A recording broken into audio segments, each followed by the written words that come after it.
Hello all, நீங்க பார்த்துட்டு இருக்க இந்த காலேஜ் தாங்க நம்ம நாமக்கல் டிஸ்ட்ரிக்ட்ல லொகேட் ஆகியிருக்க செங்குந்தர் எஜுகேஷனல் இன்ஸ்டிடியூஷன்ஸ். இந்த காலேஜ் கரெக்டா எங்க லொகேட் ஆகிருக்குன்னு பாத்தீங்கன்னா கூசவம்பாளையம் நியர் திருச்செங்கோடு நாமக்கல் டிஸ்ட்ரிக்ட்ல தாங்க லொகேட் ஆகிருக்கு. இந்த காலேஜ் எப்போ ஸ்டார்ட் பண்ணிருக்காங்கன்னு பாத்தீங்கன்னா 2001ல தான் ஸ்டார்ட் பண்ணிருக்காங்க. இந்த காலேஜ் மட்டுமே பாத்தீங்கன்னா 30 ஏக்கர்ல அமைஞ்சிருக்கு. ஸோ இந்த காலேஜ்ல என்னென்ன கோர்சஸ்லாம் ஆஃபர் பண்றாங்கன்னு பாத்தீங்கன்னா engineering, arts and science and medical courses எல்லாமே வந்து ஆஃபர் பண்ணிட்டு இருக்காங்க. ஸோ இந்த வீடியோல நம்ம எதை பத்தி பார்க்க போறோம்னா மெடிக்கல் கோர்சஸ்க்கு இதுல என்னென்ன சேலரி பேக்கேஜ் கொடுத்துட்டு இருக்காங்கன்றதான் இந்த வீடியோல நம்ம டீடைல்டா பார்க்க போறோம். ஸோ அதுபடி பாத்தீங்கன்னா பி ஃபார்ம்ல ஆவரேஜா 3.5ல இருந்து 5.5 எல்பிஏ வரைக்கும் ப்ரொவைட் பண்றாங்க. ஹையஸ்டா பாத்தீங்கன்னா 7 to 10 எல்பிஏ. இந்த நர்சிங்கை பொறுத்த வரைக்கும் ஆவரேஜா 4 எல்பிஏல இருந்து ஹையஸ்டா 8.2 எல்பிஏ.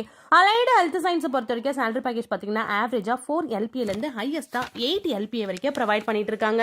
ஸோ இதே போல அனதர் காலேஜ்ல மெடிக்கல் கோர்சஸ்க்கு என்னென்ன சேலரி பேக்கேஜ்லாம் கொடுத்துட்டு இருக்காங்கன்னு உங்களுக்கு தெரிஞ்சுக்கணும்னா கமெண்ட் செக்ஷன்ல அந்த காலேஜோட நேம் நீங்க கமெண்ட் பண்ணுங்க. ஸோ அந்த வீடியோவோட நான் உங்களை நெக்ஸ்ட் வீடியோல மீட் பண்றேன். டாடா.